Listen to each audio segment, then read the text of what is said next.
আজকে ভেবেছিলাম খাওয়া দাওয়ার পরে একটু বেরোবো, তো যেটা হলো ওয়েদারটা আসলে খুবই মেঘলা, খুবই মেঘলা।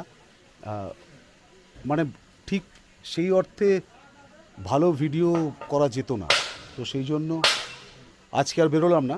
আর যদি আজকে ওয়েদার খুব ভালো থাকে তাহলে আজকে আমরা বনফায়ার করবো, বারবিকিউ করবো, আর কালকে আমরা ভোর ভোর বেরোবো এখানে আশেপাশে। মানে ধরুন যারা আপনারা আসছেন, অনেকেই আসেন যে সাইট সিইং করবেন, এরকম প্রচুর লোক আছে। আর প্রচুর লোক এরকম আছে যে একটু 2-4 দিন এসে ছুটি কাটাবো, একটু নিরিবিলিতে থাকবো, আশেপাশেটা ঘুরে দেখব, কিন্তু বাইরে কোথাও যাব না, এরকম চিন্তাভাবনা নিয়ে অনেকে আপনারা আসেন।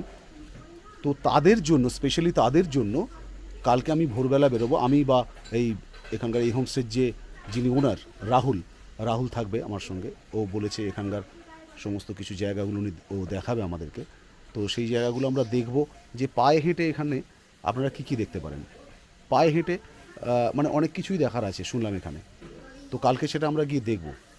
দেখি যদি মানে আমাদের ভালো লাগে তাহলে আশা করি আপনাদেরও ভালো লাগবে। আর এই হোমস্টেটাতে যদি আপনারা আসেন, হোমস্টেটা কিন্তু খুব সুন্দর, খুব মানে এত পরিষ্কার পরিচ্ছন্ন, বা এদের প্রত্যেক স্টাফ যারা আছে এখানে, তো তাদের এত ভালো আতিথেয়তা, এত মানে কি বলবো, একদম পরিবারের মানুষের মতো। তো সমস্ত কিছু মিলিয়ে কিন্তু এই হোমস্টেটা আপনাদের জন্য একটা দারুণ দারুণ উইকেন্ড ট্রিপ হতে পারে, বা যে কোনো সময় আসলে এটা কিন্তু একটা খুব ভালো জায়গা আপনাদের জন্য হতে পারে।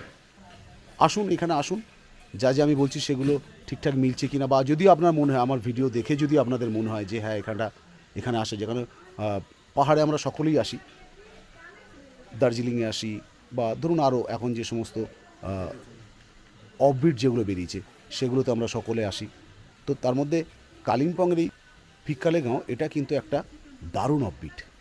এই অফবিটটাতে যদি আপনারা আসেন, প্রচুর হোমস্টে এখানে আছে, তবে এই হোমস্টেতে একবার আপনারা আসতে পারেন, ভালো লাগবে আশা করি।